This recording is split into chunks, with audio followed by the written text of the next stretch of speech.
Bibliophiles of the internet, my name's Adriana, and today I'm here to bring you my super queer, super long June wrap-up. First thing I read in June was my Arc of Drumroll Please by Lisa Jen Bigelow. This is a queer middle grade story about Melly, who is about to go on a summer adventure with her best friend to this rock star camp, but the day before she leaves, her parents decide to tell her they're getting a divorce. So Melly's trying to enjoy this experience and learn all she can about being a drummer, but at the same time she's struggling to process what this means for her family and her life. At the same time, her best friend is kinda ditching her to pursue her summer crush, and Melly finds herself gravitating towards a fellow camper named Adeline, who she might just be seriously crushing on herself.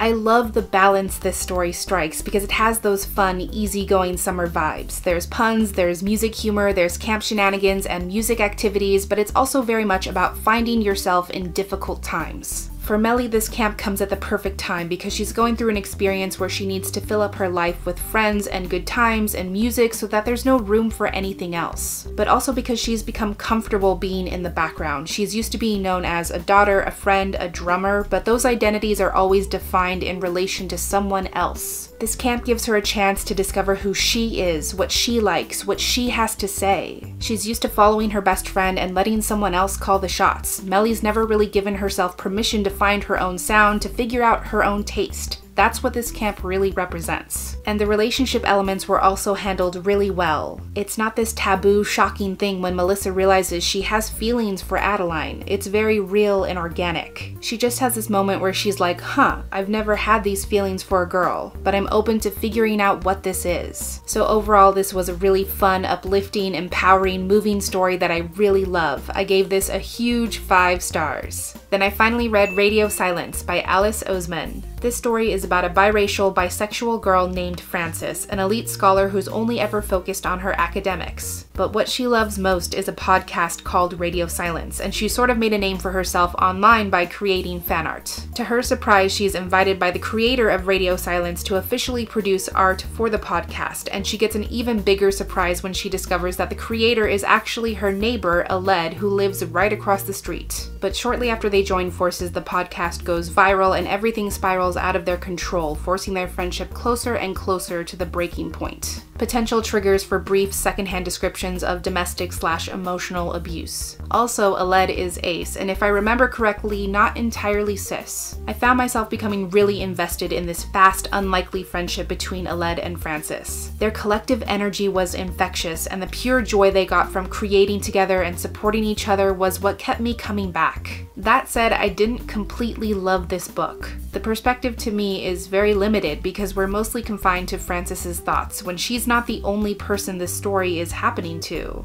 I think this could have been even more powerful if we were able to switch perspectives and really hear Aled's side of the story in his own words, because he's the one who's dealing with abuse, he's the one whose privacy is being invaded, he's the one who's feeling trapped, probably more so than Frances. I felt like those major things he was going through were relatively unexplored, and I also could have stood to have more depth from the supporting characters as well. So it was a little conflicting because I really enjoy how everything tied back together and how the story explores creating your own path that disregards what's expected of you, but I still felt like there were missing pieces. In the end, I gave this one a solid 3.5 stars. Then I listened to Anger is a Gift by Mark Oshiro, read by the author himself. This is a queer contemporary story set in Oakland, California about Moss, whose father was unjustly shot and killed by the police. This loss has traumatized him and left him dealing with anxiety and panic attacks. Now that he's in high school, a lot of these feelings are starting to resurface as his school is installing metal detectors, stationing combat-trained officers on campus, and subsequently criminalizing its students. Moss and his friends are experiencing discrimination, profiling, and police brutality for themselves, so after the unthinkable happens, they decide to organize and start pushing back. Trigger warning, this book does contain lengthy, graphic scenes of police brutality and hostility, unchecked violence, and assault. Firstly, I love the diversity of Moss's group of friends. There's characters of color who are Black, Latinx, African, Asian, biracial. There's friends who are adopted, friends who use wheelchairs, friends who wear the hijab, friends who are non-binary, friends who are trans. It's just a great reflection of what the world really is. One of the strongest aspects of the story is that it spotlights both good allyship and bad allyship, and what those two things look like. Being a good ally is not centering yourself in conversations that don't affect you. It's using your privilege to redirect people and resources to where they're needed. It's letting affected groups decide what's the best move to make. The title of the story itself also plays a powerful role in the story's themes. Especially when we're talking about the oppression of people of color, anger usually has a negative connotation, and it's used to minimize conversations because of this idea that you can get more done if you're polite. But sometimes anger is the only appropriate reaction. It's the spark that motivates people to organize. It's the reminder of the injustices that have come to pass. And you get to see how these characters move beyond outrage and use that anger to make progress. The story doesn't just stop at the need for change. You see how these students are beginning to protest and organize. That said, I did have a couple of qualms with this book.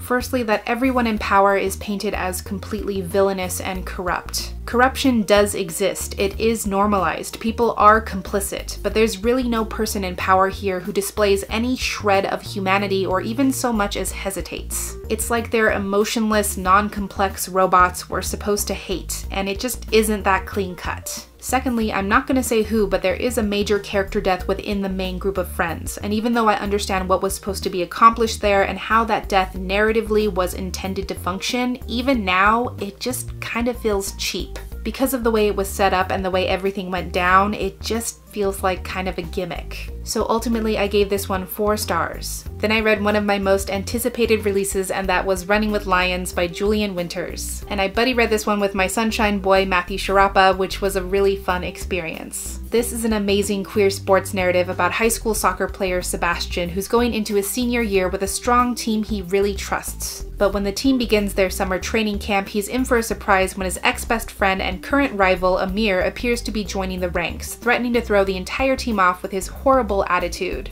As the future team captain, Sebastian decides to take one for the team and try to coach Amir one-on-one, but the friendlier they become, the more difficult it may be for them to keep their interactions strictly platonic. It's also worth mentioning that even though the main character isn't a POC, he does have a British-Pakistani love interest. This book brought me so much joy. Can we just talk about how vital it is to have a story that shows queer athletes in safe spaces? I love sports, but it's so hard for me to reconcile my love of sports with the crappiness of sports culture and spaces. It's like the last frontier. Sports is this hugely public thing that's openly and blatantly binary, sexist, heteronormative, and typically homophobic. There's still so many queer athletes out there who maybe don't feel safe or don't feel like they have a place, or maybe they can't even compete. And then this story steps in and says, hey, it is possible to cultivate safe spaces. Everyone on this team is queer in some way, and it's a non-issue. It's so great to read about a team that doesn't celebrate toxic masculinity, a team where everyone is supported and uplifted. It's a really beautiful brotherhood. And there's commentary on young men struggling with body issues and trying to fit a certain beauty image, about bullying within sports, about how to reconcile that no matter how much you love the game, the world doesn't begin and end with sports. And this story just satisfies on so many levels. There's training sequences, scrimmages, camp shenanigans, weekend adventures, delicious flirtation, and so many sexy times. And about the steaminess, I think there is a kind of empowerment in that for Sebastian, because he doesn't really know what he wants to do in life or what he should do after high school, but damn it, he knows exactly what he wants and who he wants right now in this moment, and he's gonna see that through no matter what. I just love this. There were times when I had to physically step away from this book because my face hurt from smiling too much, and that's the highest compliment I can give. I gave this gem 4.5 stars. Then I finally read The Prince and the Dressmaker by Jen Wang. This is an all-ages queer graphic novel about Prince Sebastian, whose parents want him to start seriously thinking about choosing a future wife. But the only thing he's concerned with is his secret nighttime life, where he dons bold, daring dresses and transforms into Lady Crystalia, the hottest fashion icon in Paris. He takes on a new seamstress, Frances, who's also an incredibly talented designer who agrees to design all of his dresses, and she is the only person who knows the truth. But how long can they keep this secret from breaking the surface? Not only is this a beautiful exploration of friendship, not only do we get a wonderful gender-fluid character in Sebastian, but there's a lot of rich emotional parallels between Sebastian and Francis. Both of them are in this place where there's something they've been waiting to share with the world. They're ready to put themselves out there and be seen. But it's also painful for them because the way they express themselves comes with conditions and limits, and the story is really about them trying to break past all of that. It again is about the importance of feeling safe and feeling accepted, being seen for everything you are, and the incredible things that can come from that. This is definitely a work infused with queer upliftance, and it brought me so much happiness. 5 stars. After that, I had a life-changing experience when I read Peter Darling by Austen Chant. This is an Own Voices retelling of Peter Pan where Peter is queer and trans. In this version, Peter decides to leave Neverland and return to his family to live as Wendy, but then he realizes he's not safe there and that he needs to live as his true self.